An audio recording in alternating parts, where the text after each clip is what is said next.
I'm Zachary Turner. What do you get when you strap 3 rafts to a johnboat in a Zodiac? The Catawba Riverkeeper's floating concert. This past weekend, paddlers and musicians came together on what is set to be North Carolina's next state trail.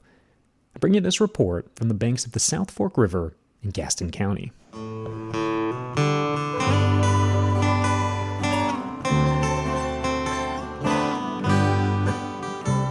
Local country band Hiram warms up in the shadow of NC7, a stone's throw from the boat launch.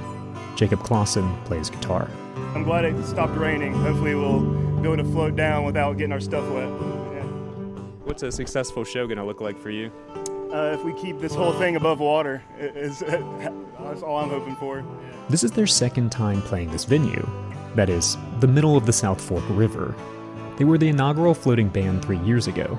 The band sits in fishing chairs mounted to 3 whitewater rafts, which in turn are strapped to a central johnboat. A black tower of speakers rises from its hull, a little like a floating bluegrass Mad Max. Catawba Riverkeeper Brandon Jones makes final preparations before launch. Every year we've refined it based on what the musicians want and what's more convenient. The first year we really tried to build an actual stage. The band finishes sound check. The Zodiac at the rear pushes the makeshift barge into the middle of the river, and the concert begins.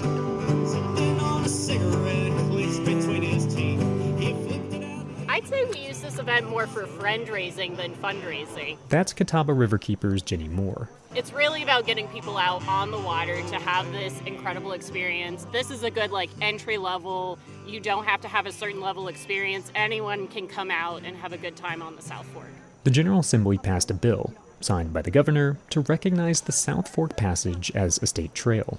That includes this section that the concertgoers are paddling down.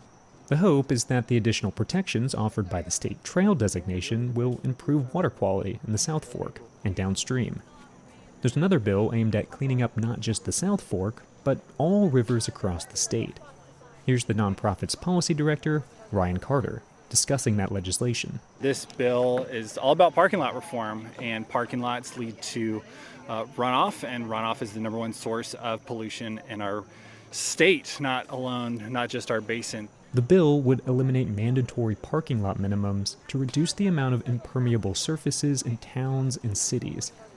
Those surfaces, like large parking lots, create more runoff in nearby waterways. The number one question we get is it safe to swim? And when we say no, people ask why.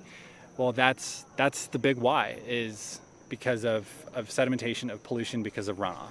The show floated, paddled, and motored from McAdenville to Cramerton, raising several $1,000s for the nonprofit in the process, and pointing to a future when it might be regularly safe to swim in, not just float on, the river.